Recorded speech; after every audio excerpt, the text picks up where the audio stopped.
ఓం అజ్ఞానతిమిరాంధస్య జ్ఞానాంజనశలాకయా చక్షురున్మిళితం येन తస్మై శ్రీగురవే నమః. నమః ఓం విష్ణుపదాయ కృష్ణప్రేష్ఠాయ భూతలే శ్రీమతే భక్తి వేదాంత స్వామి నామినే. నమస్తే సరస్వతి దేవి గౌరవాణి ప్రచారిణే నిర్విశేష శూన్యవాది పాశ్చాత్య దేశధారిణే. हे कृष्णा करुणा सिंधो दीनबंधो जगत्पते गोपेश गोपिका कांता राधा कांता नमोस्तुते. तप्त कांचन गौरांगी राधे वृंदावनेश्वरी वृषभानुसुते देवी प्रणमामि हरिप्रिये. जय श्री कृष्ण चैतन्य प्रभु नित्यानंद श्री अद्वैत गदाधर श्रीवासादि गौर भक्त वृंद. हरे कृष्ण कृष्ण कृष्ण हरे हरे, हरे राम राम राम हरे हरे. हरे कृष्णा कृष्ण कृष्ण कृष्ण कृष्ण हरे हरे, हरे राम हरे राम राम राम राम हरे हरे. हरे कृष्ण कृष्ण कृष्ण हरे हरे, हरे Ram Ram Ram Hare Hare. Hare Krishna, Krishna Krishna, Hare Hare, Hare Rama, Rama Rama, Hare Hare. Hare Krishna. భక్తులందరికీ క్షేత్ర క్షేత్ర విభాగ యోగం ఆఖరి భాగం అందరికీ స్వాగతం. సో ఇప్పుడు లాస్ట్ క్లాస్ లో మనం చూసిన విషయాలు ఏంటి అంటే, సత్య ప్రభుజీ సర్వత్రా ఆయన చేతులు పాదాలు కన్నులు శిరస్సులు ముఖాలు. సో మనం క్షేత్రజ్ఞుడి గురించి చూడటం జరిగింది. సో అంతటా ఆయన పాదాలు చేతులు శిరస్సులు కన్నులు ముఖాలు ఉన్నాయి, చెవులు కూడా ఉన్నాయి, అన్ని ప్రదేశాలు. ఎందుకంటే జగత్తంతా ఆయన నిబిడీకృతమై ఉన్నారు. కరెక్ట్. ఇంద్రియ వస్తు విషయాలన్నీ కూడా ఆయన గ్రహించగలిగిన ఆయన ఇంద్రియ రహితుడు. అలాగే మమకారాలు అనుబంధాలు లేవు. అన్నిటినీ సంరక్షించి పోషించేవాడు. అయినా కూడా నిర్గుణుడు. ప్రకృతి త్రిగుణాలకు భోక్త అయిన ఆయన నిర్గుణుడు. ఆయన సమస్త చరాచర భూతములు బయట లోపల కూడా స్థితమై ఉన్నాడు. సూక్ష్మమైన వాడు, కానీ మనం అర్థం చేసుకోలేము. చాలా దూరంలో ఉన్నా కూడా చాలా దగ్గరగా. సమస్త భూతాలకు సంరక్షకుడు, పోషకుడు, లయకారకుడు, సృష్టికర్త. అన్ని ప్రకాశవంతమైన వాటిలో ప్రకాశానికి మూలం ఆయన. మరియు ఆ అజ్ఞానపు చీకటికి అతీతుడు. జ్ఞానము ఆయన, జ్ఞాన విషయము, జ్ఞాన లక్ష్యము ఆయనే. సమస్త ప్రాణుల హృదయాల్లో స్థితుడై ఉంది. Very good. ప్రకృతి మరియు పురుషుడు రెండు కూడా అనాది సనాతనమైనవి. అంటే భౌతిక ప్రకృతి, ఆత్మలు. శరీరంలోని అన్ని మార్పులు, ప్రకృతి త్రిగుణాలు కూడా భౌతిక శక్తి వల్లే సంభవిస్తున్నాయని మనం తెలుసుకోవాలి. సృష్టి యందు కార్యానికి కారణం భౌతిక శక్తి, హేతువు సుఖ దుఃఖాలను అనుభూతి చెందడంలో జీవాత్మ బాధ్యుడు. Very good.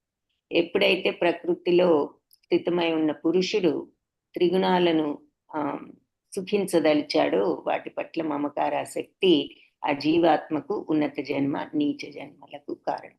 Very good. Correct. Excellent. So ఒక్కరే చెప్పారు, మిగిలిన వాళ్ళు ఎవరు మరి పార్టిసిపేట్ చేయడం లేదు. ఒక్క పాయింట్ అయినా సరే మీకు ఏది గుర్తుంటే అది పెట్టమని అడిగాను. మళ్ళీ గుర్తు చేస్తున్నాను. ఏదైనా మొత్తం చెప్పలేకపోయినా, మీరు అంతా సమీక్షించలేకపోయినా, మీకు గుర్తున్న విషయాలు, మీరు విన్న విషయాలు మీరు ఒకసారి ఇలా మననం చేసుకుంటే తప్ప శ్రవణం వల్ల ఉపయోగం లేదు. శ్రవణం చేసిన తర్వాత దాన్ని మననం చేస్తేనే మనకి మన యొక్క తత్వంలోకి అది ఇముడుతుంది. కాబట్టి తప్పనిసరిగా ఈ మననం అనేది చాలా ఇంపార్టెంట్. సో విన్న తర్వాత దాన్ని స్మరించుకోవాలి, మననం చేసుకోవాలి. సో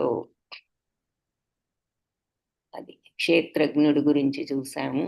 సో అన్ని ప్రకృతి అంటే భౌతిక ప్రకృతి అని, పురుషుడు అంటే పరమాత్మని, క్షేత్రం అంటే దేహం అని, క్షేత్రజ్ఞుడు అంటే దేహాన్ని ఎరిగిన ఆత్మ పరమాత్మలని, జ్ఞానం అంటే క్షేత్రజ్ఞులను తెలుసుకోవడమే జ్ఞానం అని, జ్ఞేయం అంటే జ్ఞానం యొక్క గమ్యం అని, అదేమిటి అంటే పరమాత్మ అని చూసాం. తర్వాత జ్ఞానం మరి మనం 24 అంశాలు శరీరంలో ఉన్నాయన్నది చూసాం. పంచమహాభూతాలు, తర్వాత మరి 5 జ్ఞానేంద్రియాలు, 5 కర్మేంద్రియాలు, ఆ తర్వాత వాక్పాణి పాద పాయుపస్థాలు కర్మేంద్రియాలు, 5 ఇంద్రియాలు, ఇంద్రియ విషయాలు విషయార్థాలు అంటారు, లేదంటే ఇంద్రియాలు గ్రహించే విషయాలు ఏమిటంటే శబ్దరూప స్పర్శ రసగంధాలు, అవి 5.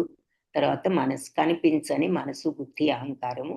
తర్వాత అవ్యక్తము అంటే మన త్రిగుణాలతో కూడినటువంటి మన స్వభావం. సో ఇవన్నీ మొత్తం 24 మన శరీరంలో భాగాలని చెప్పుకున్నాం. జ్ఞానం యొక్క లక్షణాలు కూడా చూసాం.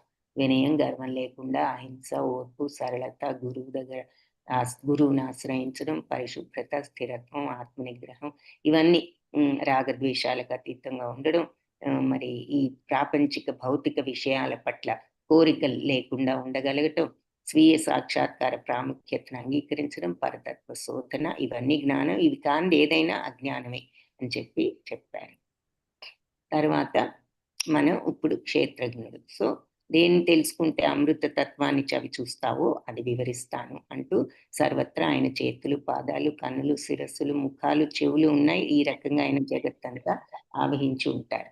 ఆ తర్వాత అన్ని ఇంద్రియాలకు మూలమైన ఆయన ఇంద్రియాలకు అతీతుడు, అంటే ఇంద్రియ ప్రలోభాలకు అతీతుడు. అలాగే అందరినీ సంరక్షించి పోషించేవాడు.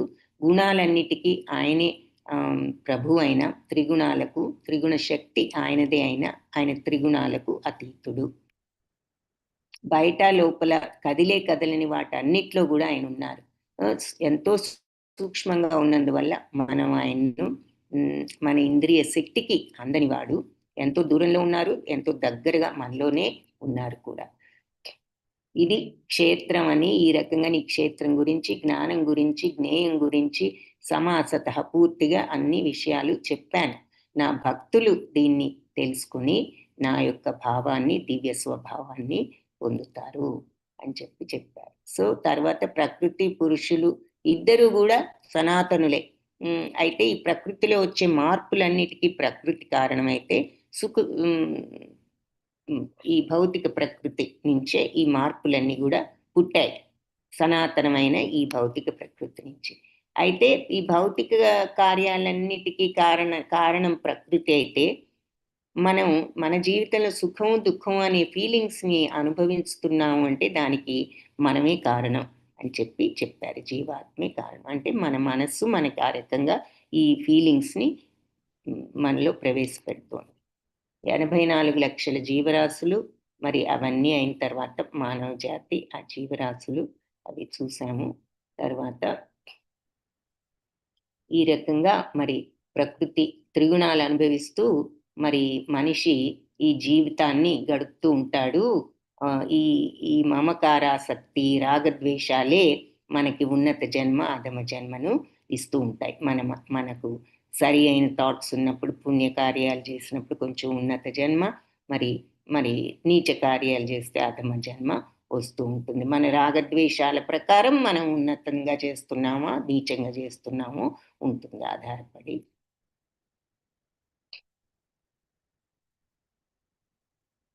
So I think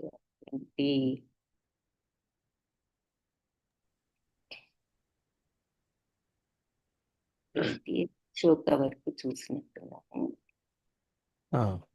okay.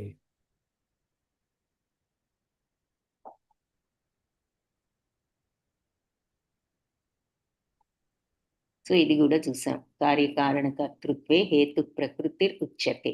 So అంటే భౌతిక కార్యకారణాలన్నిటికీ ప్రకృతి కారణమైతే జగత్తులో సుఖ దుఃఖాలని ఫీలింగ్స్ని అనుభవిస్తున్నాము అంటే దానికి మనమే కారణం, మన మనస్సే కారణం అని చెప్పారు.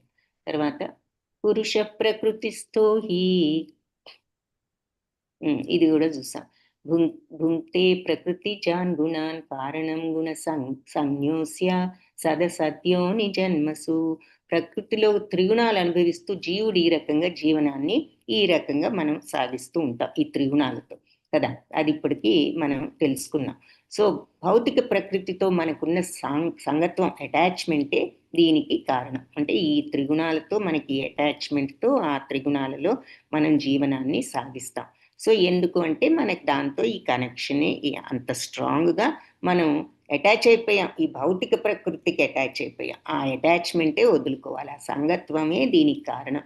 ఈ విధంగా అతడు ఉత్తమ అధమ జన్మలను పొందుతున్నాడు అంటే ఆ సంగత్వంతో అతను చేసే పనులు, అవి మంచి పనులైతే ఉత్తమ జన్మ, చెడు పనులైతే నీచ జన్మ పొందుతున్నాడు. సో ఈ సంగత్వం వల్లే మనం ఈ కార్యాలన్నీ చేస్తూ తద్వారా ఈ జన్మను పొందుతున్నాం. సో సంగత్వాన్ని వదులుకున్నప్పుడే మనం ఈ జన్మల నుంచి బయటపడతాము అన్నది మనకి ఇక్కడ మళ్ళీ అర్థమవుతుంది. ఉపద్రష్టానుమంతా చ భర్త భోక్త మహేశ్వర పరమాత్మేతి చాప్యుక్తో దేహేస్మిన్ పురుష పరః. ఉపద్రష్ట, సో ఆయన అంటే ఇప్పటి వరకు మరి క్షేత్రజ్ఞుడి గురించి చూసాము. ఆ తర్వాత ఈ ప్రకృతి జీవాత్మల తత్వాలు చూసాము. ప్రకృతిలో మార్పులకు కారణం అంతా ప్రకృతి అని, మన మనస్సులో మనం అనుభవించే కష్టము సుఖం అనే ఫీలింగ్స్కి మనం కారణమని చూసాము. సో ఇక్కడ ఏం చెప్తున్నారంటే ఉపద్రష్టుడు అంటే పర్యవేక్షకుడు, అనుమంత అంగీకరించేవాడు, చ మరియు కూడా భర్త అంటే భరించేవాడు, భోక్త అన్నిటికీ చరమభోక్త. అన్నీ ఎవరికి చెందుతాయి అంటే చివరికి భగవంతుడికే చెందుతాయి, అన్నీ ఆయన యొక్క సృష్టియే కాబట్టి భోక్త ఆయనే. మహేశ్వరుడు, పరమ పురుషుడు, పరమ ప్రభువు, పరమాత్మ, అందరిలో ఉన్న పరమాత్మ. ఇది కూడా చ మరియు అపి నిశ్చయంగా ఉక్త చెప్పబడినది. దేహేస్మిన్ దేహంలో, అస్మిన్ ఈ పురుషుడు దేహంలో ఈ పురుషుడు పర అంటే దివ్యుడు అని చెప్తున్నారు. సో ఇక్కడ భగవంతుని గురించి ఈ రకంగా వర్ణిస్తున్నారనమాట, పరమాత్మ గురించి. అయినా కూడా ఈ దేహంలో దివ్య ప్రభువు, దివ్య యజమాని, పర్యవేక్షకుడు, అంగీకరించేవాడు, పరమాత్మని చెప్పబడేవాడైన దివ్యభోక్త ఇంకొకరు ఉన్నారు అని చెప్తున్నారు. అంటే పరమాత్మ తత్వాన్ని చెప్తున్నారు. అంటే ఈ సుఖ దుఃఖాలన్నీ అనుభవించడానికి కారణం మన మనస్సు అని చెప్పుకున్నాం కదా ఇంతకుముందు శ్లోకంలో. సో ఇవన్నీ మనం ఆ మనస్సు ఏ రకంగా ఆలోచిస్తోంది అంటే మన త్రిగుణాలను బట్టి ఆలోచిస్తుంది. మనకున్న ఫీలింగ్స్, సత్వగుణం, రజోగుణమా, తమోగుణమా, ఎందులో ఉన్నాం అనే దానిని బట్టి మన మనస్సు ఆ వైపుకి ఆ రకమైన ఆలోచనల వైపుకి వెళ్తూ ఉంటుంది. అయితే చివరికి ఏమంటున్నారంటే మనస్సుతో నువ్వు ఇవన్నీ అనుభవిస్తున్నావు ఈ ఫీలింగ్స్, కానీ ఈ దేహంలో అసలు దివ్య ప్రభువు, దివ్య యజమాని, పర్యవేక్షకుడు, పరమాత్మ అంగీకరించేవాడు, పరమాత్మని తెలియబడేవాడు, దివ్య భోక్త ఇంకొకరు ఉన్నారు. సో పరమాత్మ ఉన్నారు కదా మనలో, అది మళ్ళీ ఇక్కడ వకాణించి చెప్తున్నారు ఆ విషయాన్ని. ఏవం వేత్తి పురుషం ప్రకృతిం చ గుణై సహ సర్వదా వర్తమానోపి నసభూయోభిజాయతే. సో భౌతిక ప్రకృతి, జీవుడు, త్రిగుణాలు, మరి అంతఃప్రక్రియకు సంబంధించిన ఈ తత్వాన్ని అర్థం చేసుకున్నవాడు నిశ్చయంగా మోక్షాన్ని పొందుతాడు. అతని యొక్క ప్రస్తుత పరిస్థితి ఎలా ఉన్నా కూడా అతను మళ్ళీ తిరిగి జన్మించడు.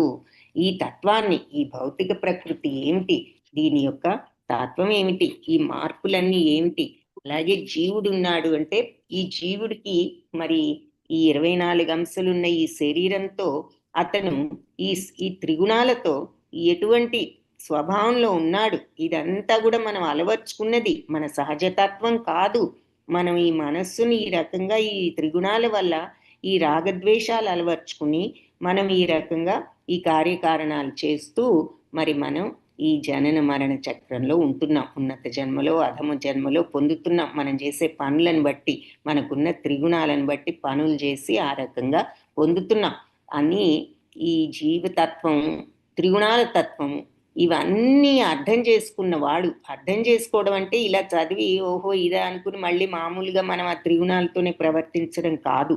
అర్థం చేసుకోవడం అంటే ఆచరించడం. ఇక్కడ ఎవరైతే ఈ విషయాలన్నిటినీ అర్థం చేసుకుని ఈ భౌతిక ప్రకృతి యొక్క మాయ నుండి, త్రిగుణాల యొక్క మాయ నుండి, సంగత్వం నుంచి తప్పించుకోగలుగుతారు, సంగత్వాన్ని వదులుకోగలుగుతారు, త్రిగుణాల ప్రభావం నుంచి బయటపడగలుగుతారు, వాళ్ళు నిశ్చయంగా మోక్షాన్ని పొందుతారు. అంటే అలా బయటపడటానికి కూడా ఈ జ్ఞానంతో, ఏది భక్తి యోగంలో అయితే భక్తి మార్గంలో ఇవన్నీ భౌతిక తత్వాలన్నీ నాకు అనవసరం అనే భక్తిలో పడిపోయి వదిలిపెడతాం. ఇక్కడ జ్ఞానంతో, ఆ జ్ఞానంతో ఇది భౌతిక ప్రకృతి తీరు, ఇది మన జీవుల యొక్క తీరు, ఆత్మ మనం పరిశుద్ధమైనది అయినా సరే, సచ్చిదానందమైన, మరి ఇక్కడికి వచ్చి స్వభావంతో ఆత్మను పక్కకి నెట్టేసి స్వభావాన్నే మెయిన్ అన్నీ ఇదే అనుకుంటూ మనం సుఖ దుఃఖాలని ఈ ఫీలింగ్స్లో రాగద్వేషాలతో ఉంటున్నాం. కాబట్టి ఈ తత్వాలు, త్రిగుణాలు ఇవన్నీ అర్థం చేసుకుని తద్వారా మనం ఈ సంగత్వాన్ని జయించగలిగితే, రాగద్వేషాలను జయించగలిగితే, త్రిగుణాతీతంగా వెళ్ళగలిగితే అప్పుడు నిశ్చయంగా మోక్షాన్ని పొందుతారు. జ్ఞాన మార్గంలో ఈ రకంగా అతను ప్రస్తుతం ఏ స్థితిలో ఉన్నా, ఒకవేళ ఎంతో బ్యాడ్ పర్సన్ అయినా తెలుసుకుని ఈ రకంగా జ్ఞానంతో మారిపోయాడు అంటే అతను తప్పకుండా మోక్షాన్ని పొందుతాడు, మళ్ళీ తిరిగి జన్మించడు. సో అతని ప్రస్తుత పరిస్థితి ఎలా ఉన్నా సరే ఈ జ్ఞానం వచ్చింది అంటే అతను మళ్ళీ జన్మించడు, అతనికి మోక్షం వస్తుంది.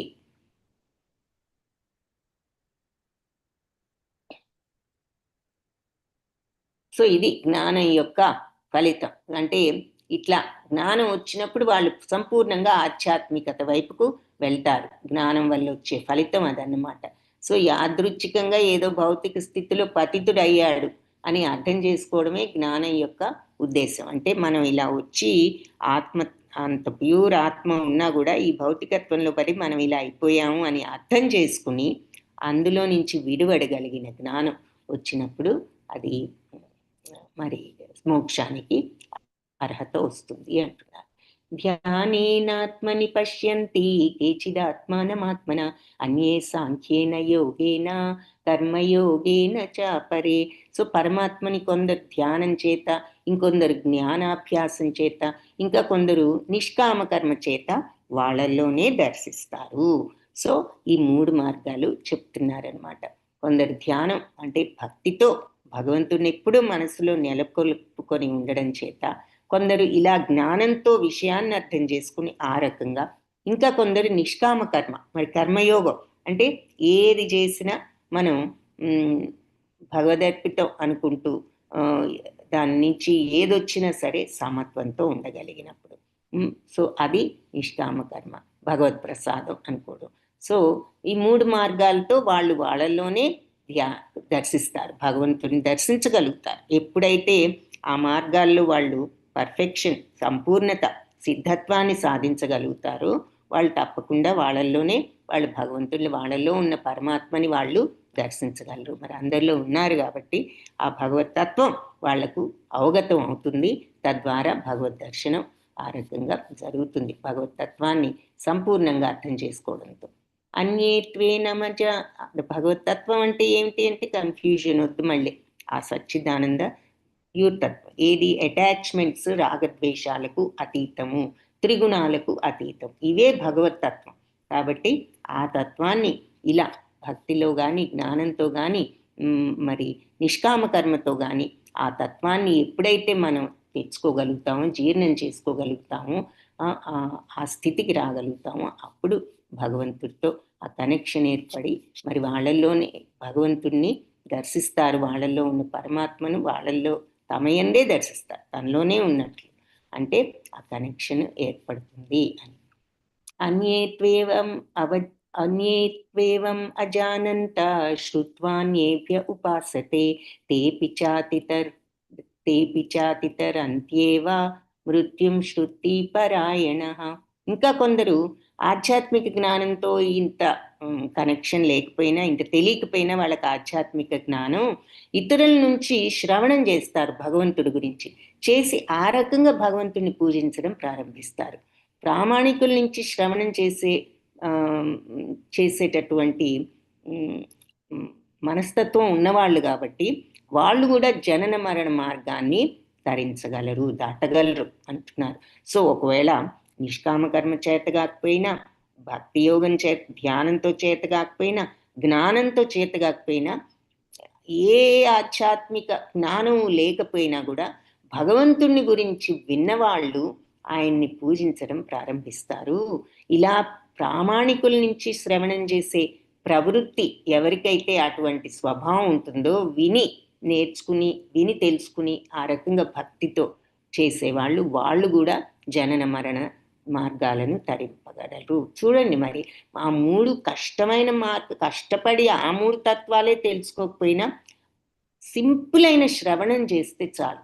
ఆ శ్రవణం కానీ ఆ భక్తి అతన్ని అలా శ్రవణం ఇంట్రెస్ట్తో, ఆసక్తితో, మరి బయట విషయాలు శ్రవణం చేసే బదులు భగవంతుని గురించి మనం శ్రవణం చేసినప్పుడు ఆ రకంగా అతన్ని పూజించడం ప్రారంభించి మనం జనన మరణ చక్రాల నుంచి బయటపడవచ్చు అని భగవంతుడు ఇంత ఈజీ మార్గం కూడా ఉన్నది అని చెప్తున్నారు.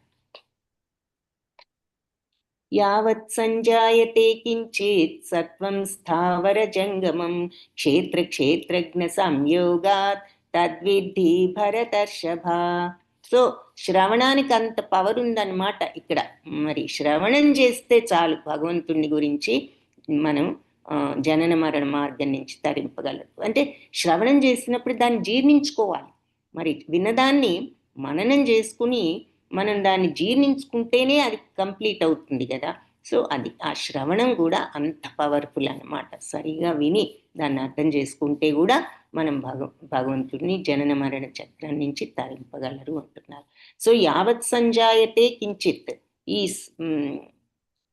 ఏదైనా సరే, పుట్టింది ఏదైనా సత్వం స్థావర జంగమం.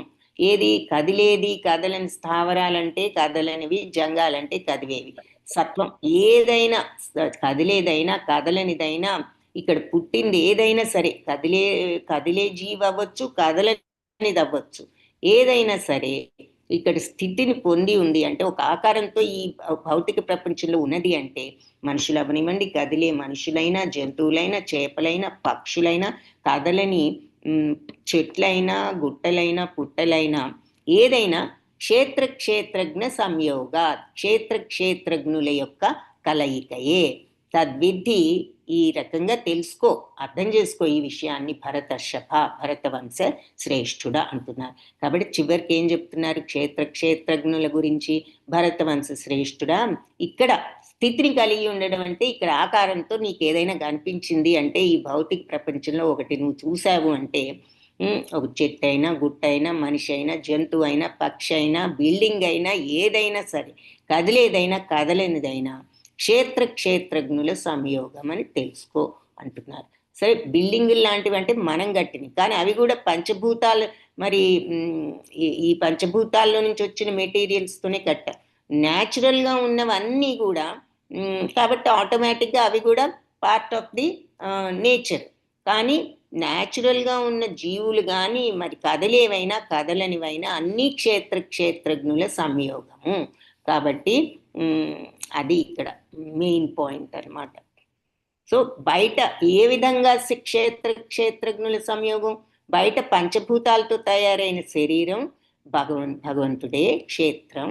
అలాగే లోపల కూడా మరి భగవంతుడు పరమాత్మ రూపంలో ఉన్నారు. కాబట్టి దేనికైనా ఆ బయట లోపల కూడా భగవంతుడు ఉన్నారు, కదిలే వాటికైనా కదలని వాటికైనా అని చెప్తున్నారు. నీకు ఈ ప్రపంచంలో ఒక ఆకారంతో అది ఉద్భవించింది అంటే, అది బయట ఉన్న క్షేత్రము, లోపల ఉన్న క్షేత్రజ్ఞుడైన భగవంతుడి యొక్క కలయికయే అని తెలుసుకో అంటున్నారు. సో ఇక్కడ ఒక మెషిన్ ఉంది, ఆ మెషిన్ పైకి ఆకారం ఉన్న లోపల పనిచేసే విధానం ఒకటి ఉంటుంది కదా. సో అలాగే మన బాడీ లాంటిది పైన లోపల ఆ చైతన్యం, భగవంతుడిచ్చిన ఆ ప్రాణం, ఆ చైతన్యం, ఆ ఆత్మ, పరమాత్మ లేనిదే ఎందుకు పనికిరాదు. సో అది మనం ఆ రకంగా ప్రతిదాని ఒక మనిషి ఉన్నారంటే మన దేహం ఉంది, లోపల ఆత్మ ఉన్నది, పరమాత్మ ఉన్నారు. సో అప్పుడే ఈ దేహం సవ్యంగా పనిచేస్తుంది. సో ఏదైనా కదిలేదైనా, కదలందైనా, మెషిన్ అయినా, మనమైనా, మరి క్షేత్ర అంటే మెషిన్ ఎగ్జాంపుల్గా చూపిస్తున్నారు. సో మనమైనా ఈ ఆత్మ లేనిదే, భగవంతుడు లేనిదే లోపల, బయట మరి ఆకారం కావాలంటే పంచభూతాలతో ఒక ఆకారం ఉండాలి. సో కదిలేదైనా, కదలిందైనా ఈ రకంగా ఈ రెండిటి యొక్క కలయికే క్షేత్రజ్ఞుల కలయికే. నువ్వు చూసే సమస్త చరాచర కదిలే కదలని ప్రాణులన్నీ కూడా ఈ రెండిటి కలయికే అని తెలుసుకో.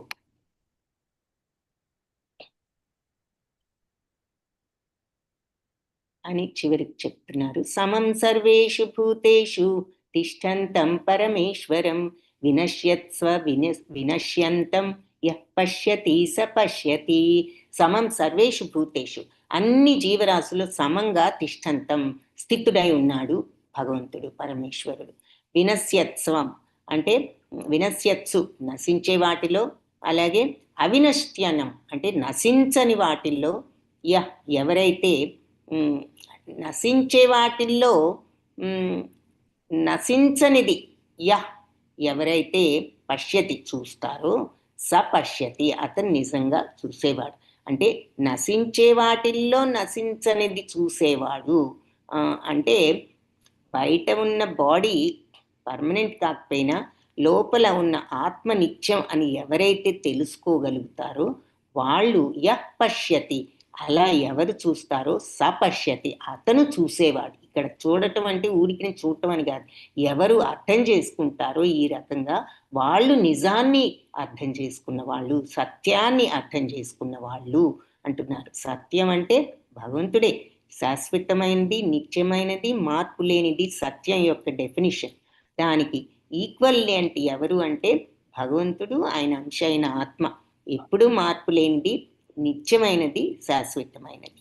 కాబట్టి అన్ని దేహాల్లోనూ ఆత్మతో కూడి ఉన్న భగవంతుణ్ణి మరియు నాశనవంతమైన దేహంలో ఆత్మను అంటే భగవంతుణ్ణి ఎవరైతే నశింపని భగవంతుడు ఉన్నాడు, ఈ దేహం నాశనమైన లోపలున్న ఆత్మతత్వం నాశనం లేనిది అని తెలుసుకున్న వాళ్ళు యథార్థ దృష్టి ఉన్నవాళ్ళు. అంటే దాని అర్థం ఏంటి అంటే, ఇప్పుడు మనం చదువుతున్నాం, ఓహో మనం దేహం కాదు ఆత్మని, కానీ మనకు ఆ ఫీలింగ్ ఉన్నదా?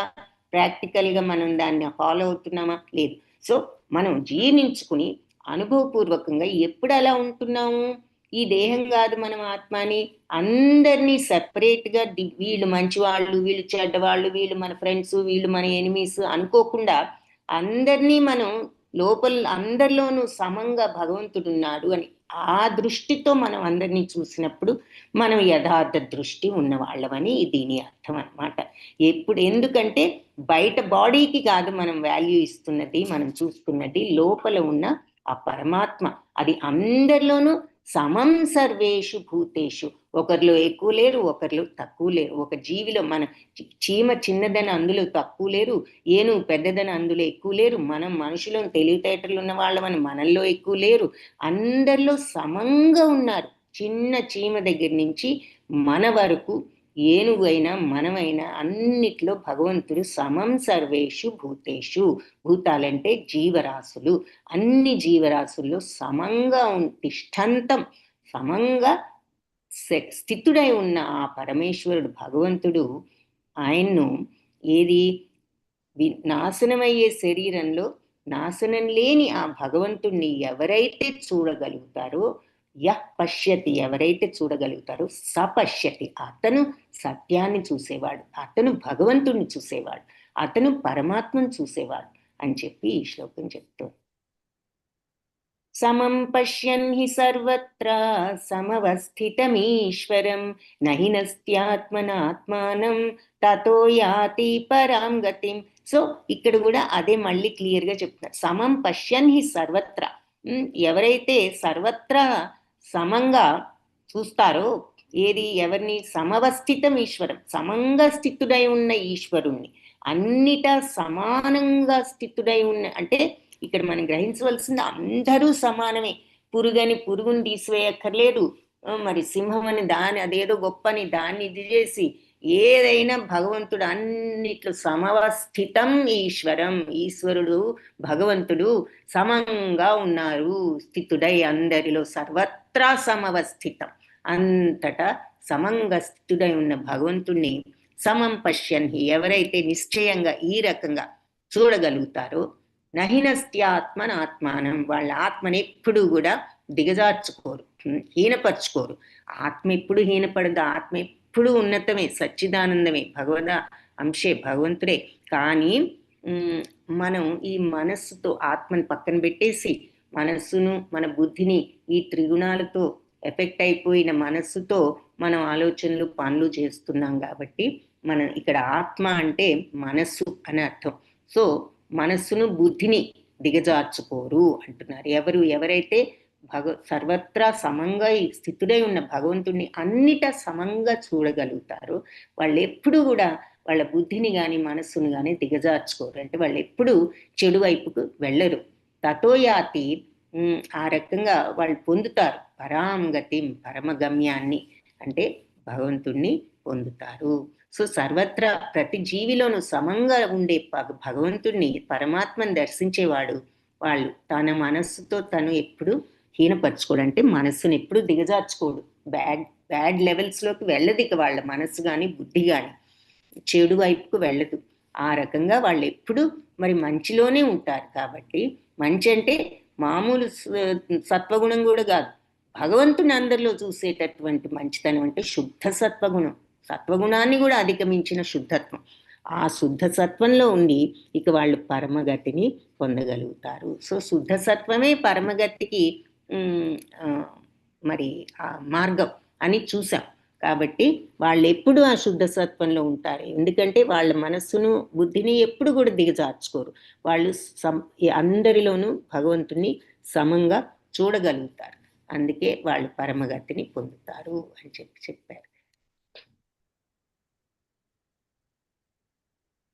అది సర్వత్రా ఇక్కడ మనకి బ్రాహ్మణి గవిహస్తిని అని చూస్తాం కదా, మనకి ఇది మనం ఐ థింక్ 5th చాప్టర్లో వస్తుంది అనుకుంటా ఈ శ్లోకం. ఏది పండిత సమదర్శిన అని చెప్తాం కదా, ఏది విద్యా వినయ సంపన్నే బ్రాహ్మణి గవిహస్తిని శుని చైవ స్వపాకే చ పండిత సమదర్శిన. విద్యా వినయ సంపన్నుడైన బ్రాహ్మణునైనా, మరి గవి గోవునైనా, హస్తిని ఏనుగునైనా, శుని కుక్కనైనా,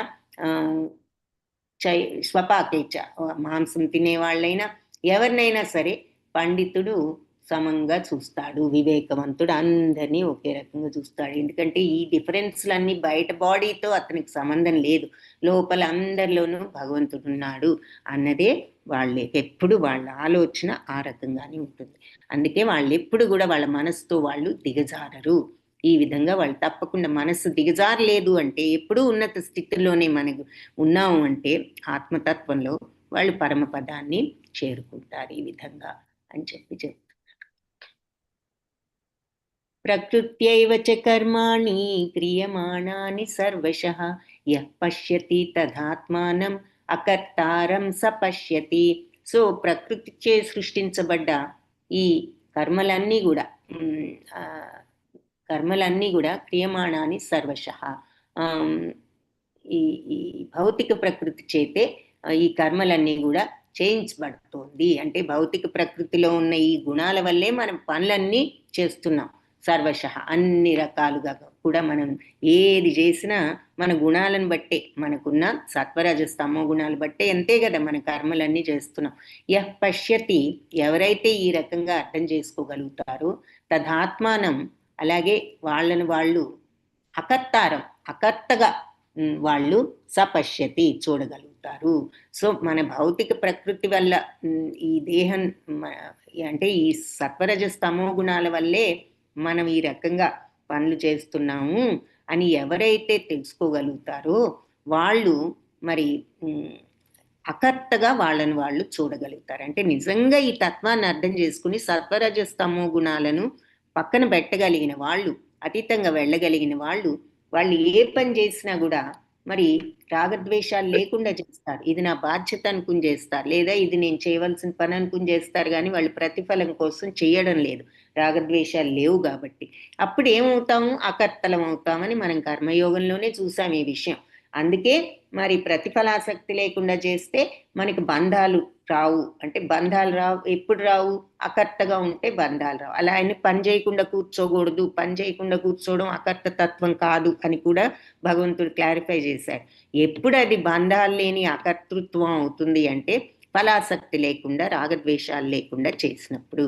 కాబట్టి ఇలా భౌతిక మనం ఈ సత్వరజస్తమో గుణాల వల్ల మనం ఈ అటాచ్మెంట్స్, రాగద్వేషాలు పెట్టుకుని ఇలా ఫలాసక్తితో చేస్తున్నామని ఎవరైతే చూసి పశ్యతి, ఈ విషయాన్ని ఎవరైతే గ్రహించగలిగి, చూడటం అంటే గ్రహించగలిగి అర్థం చేసుకోగలిగి వాళ్ళు అకర్తగా ఈ పనులన్నీ చేయగలిగినప్పుడు, వాళ్ళు అకర్తగా చేయగలిగినప్పుడు అలాంటి వాళ్ళు యథార్థ దృష్టి ఉన్నవాళ్ళు. సో ఈ భౌతిక గుణాల యొక్క తత్వాన్ని తెలుసుకొని వాళ్ళు అకర్తలుగా ఉండగలిగిన వాడు నిజాన్ని అర్థం చేసుకున్నవాడు అని చెప్తున్నారు.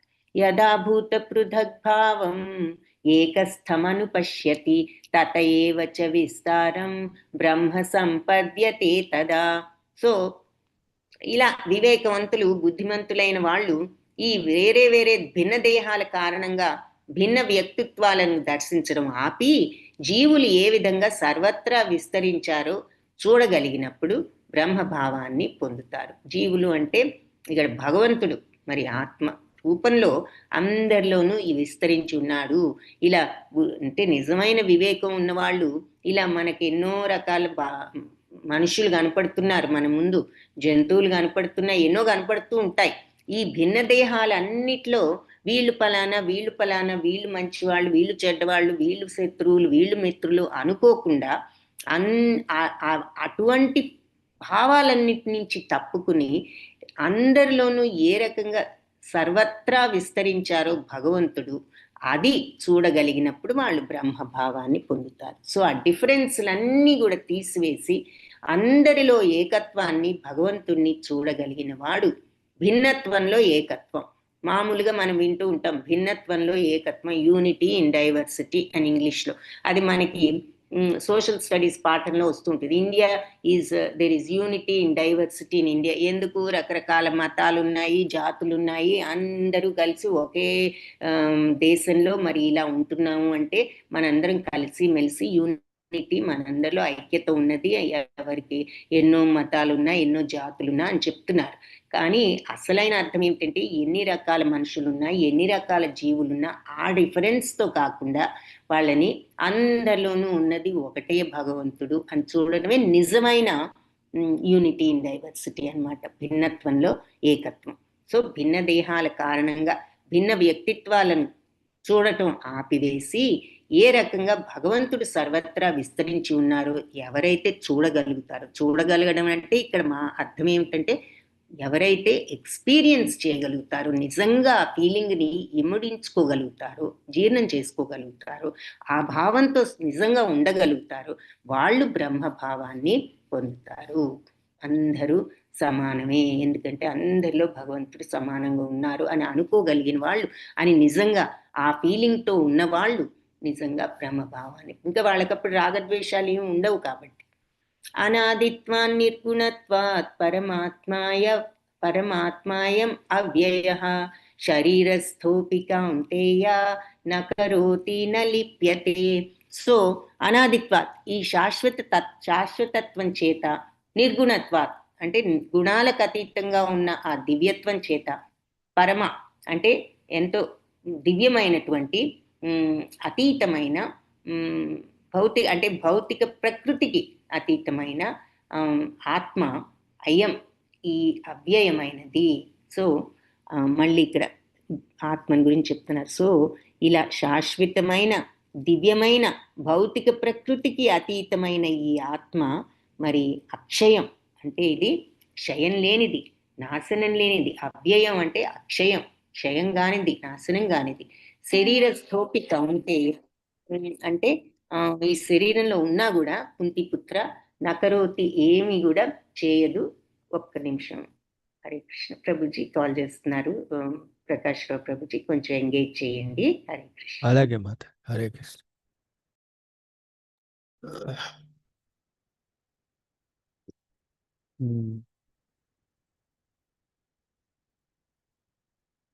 కానీ లెవెల్ 2కి వచ్చి ఇంత కొంచెం బాగా దీంట్లోకి ప్రవేశించగల శక్తులు కూడా చాలా మంది వెళ్ళిపోయారు. యా, ఏంటో అర్థం హరే కాదు. కృష్ణ. హరే కృష్ణ. ప్రభుజీ ఏదో అంటున్నారు, ఏం చెప్పండి. లేదు మాతాజీ, ఒక 5 నిమిషాల ముందు నేను వెళ్ళొచ్చా? వెళ్ళండి ప్రభుజీ. మీరు పోస్ట్ సారీ, చేసి అన్నిదా భావించకండి. నో, ఏం పర్వాలేదు ప్రభుజీ, నో ప్రాబ్లం. అటెండెన్స్ ఎలాగూ పెట్టేశాను. ఓకే ప్రభుజీ, అలాగే వెళ్ళండి. ఈరోజు యాక్చువల్లీ కొద్దిగా క్లాస్ లేట్ అయింది, బట్ యా అయిపోవచ్చింది కూడా. Yeah, okay Prabhuji, Hare Krishna. So నిత్య దృష్టి ఉన్న వాళ్ళు మరి అనాదిత్వం అన్నారు కదా, శాశ్వతమైనది, దివ్యత్వమైనది, పరమాత్మ, అవ్యయమైన పరమాత్మ, శరీరస్థోపి కౌంతేయ, అంటే శరీరంలో ఉన్నప్పటికీ కౌంతేయ నకరోతి నలిప్యతి, ఏమి చెయ్యదు, అది దేనికి బద్ధం కాదు. సో నిత్య దృష్టి ఉన్నవాళ్ళు ఇలా, నిత్య దృష్టి అంటే ఆత్మ మీద దృష్టి ఉన్నవాళ్ళు, నిత్యమైన శాశ్వతమైన ఆత్మ మీద దృష్టి ఉన్నవాళ్ళు అవ్యయమైన ఈ ఆత్మను దివ్యమైనదని, నిత్యమైనదని, త్రిగుణాతీతమైనదని దర్శిస్తారు.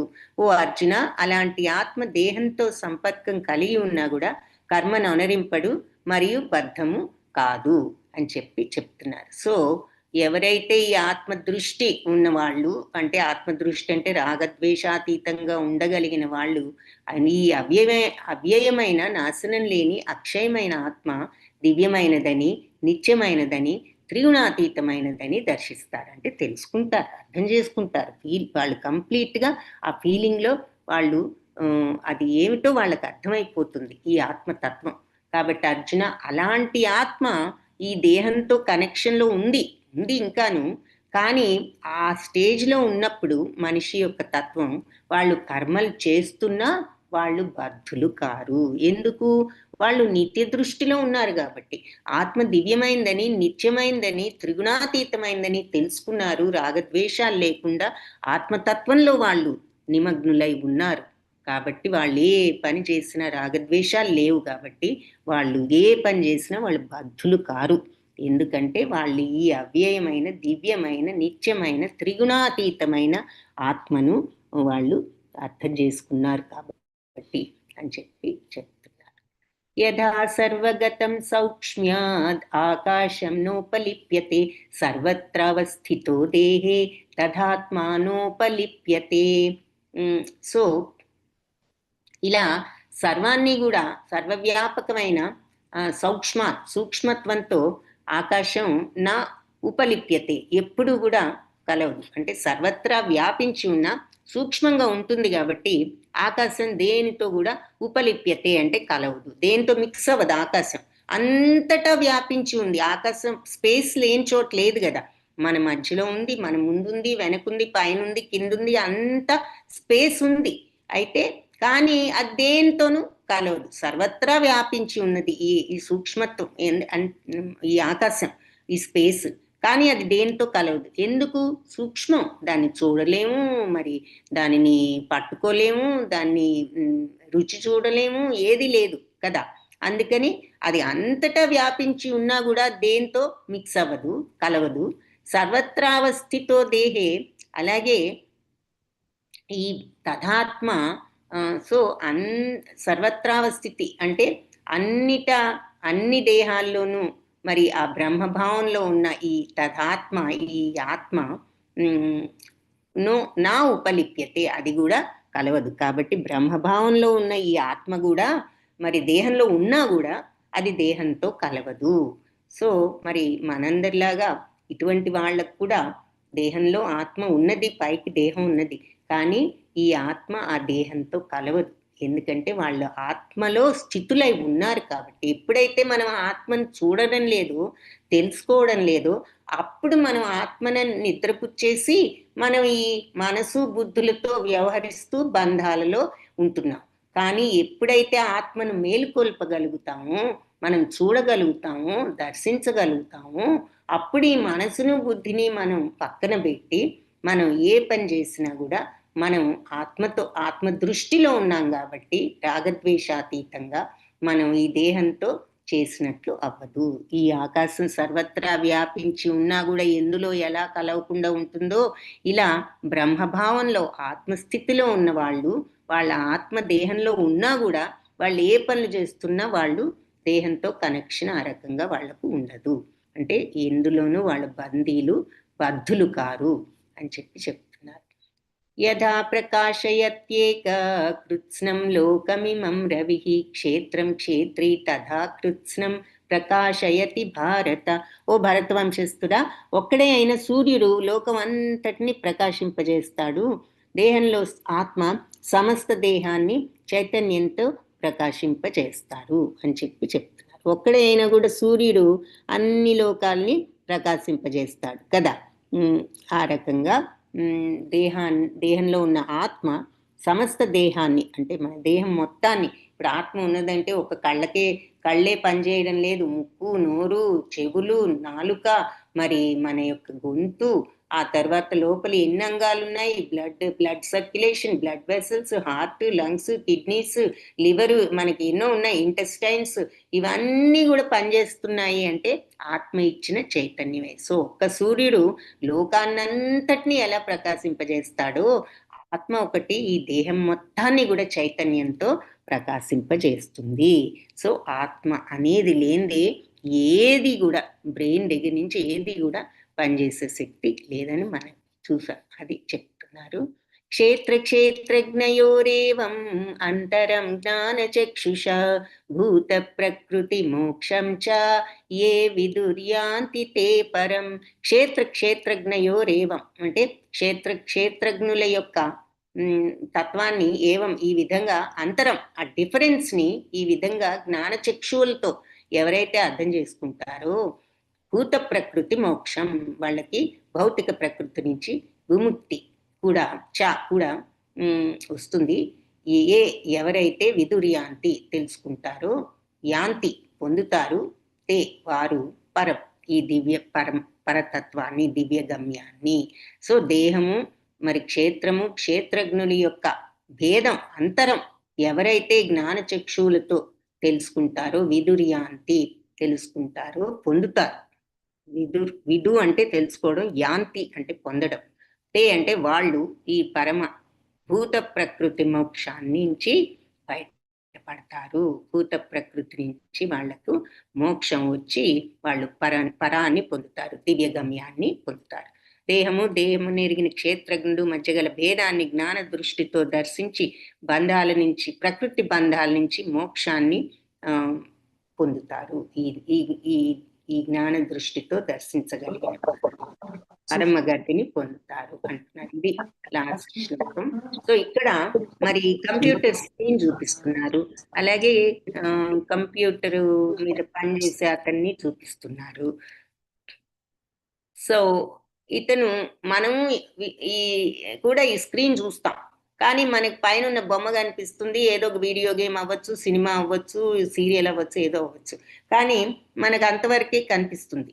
జ్ఞాని అంటే కంప్యూటర్ ప్రోగ్రామర్ ఉన్నాడు అంటే అతనికి లోపల ఇది ఏ విధంగా పనిచేస్తే ఈ బొమ్మ ఈ రకంగా కనిపిస్తోంది, ఈ వీడియో గేమ్ ఈ రకంగా పనిచేస్తోంది అని అతనికి అంతా కూడా తెలుసు. అలాగే జ్ఞాని పైకి ఊరికినే బాడీస్ చూసి మనం వీళ్ళు పలానా వాళ్ళు పలానా డిఫరెంట్ పీపుల్ అని అనుకోవడం కాదు. అందరిలో లోపలున్న తత్వం ఇదే, ఈ నిత్య శాశ్వత తత్వమే, రాగద్వేషాతీత తత్వం, అది ముఖ్యం. ఆ తత్వం వల్లే ఈ చైతన్యం ఇచ్చి ఈ బాడీస్ అన్ని కూడా పనిచేస్తున్నాయి. ఆ తత్వం, that is the one giving the energy or life to everything that I'm seeing అన్న అండర్స్టాండింగ్ అనమాట, అన్న అవగాహన. ఆ తత్వం వల్లే మనం చూసే ప్రతిదీ కూడా ఇలా పనిచేస్తుంది, ఇలా ఉన్నది, స్థితిని కలిగి ఉన్నది అని అర్థం చేసుకుని ఆ తత్వానికి ప్రాముఖ్యత ఇవ్వడం మనం చేయవలసింది. ఈ భౌతికంగా ఉన్న ఈ రూపాలు, పేర్లు ఇవి కాదు అని ఎవరైతే వాళ్ళు అని చెప్తున్నారు. ఇది లాస్ట్ శ్లోక. సో వాంఛాకల్పతరుభ్యశ్చ కృపా సింధుభ్య ఏవ చ పతితానాం పావనేభ్యో వైష్ణవేభ్యో నమో నమః. హరే కృష్ణ. అందరికీ ఇది 13వ అధ్యాయం ఇంతటితో కంప్లీట్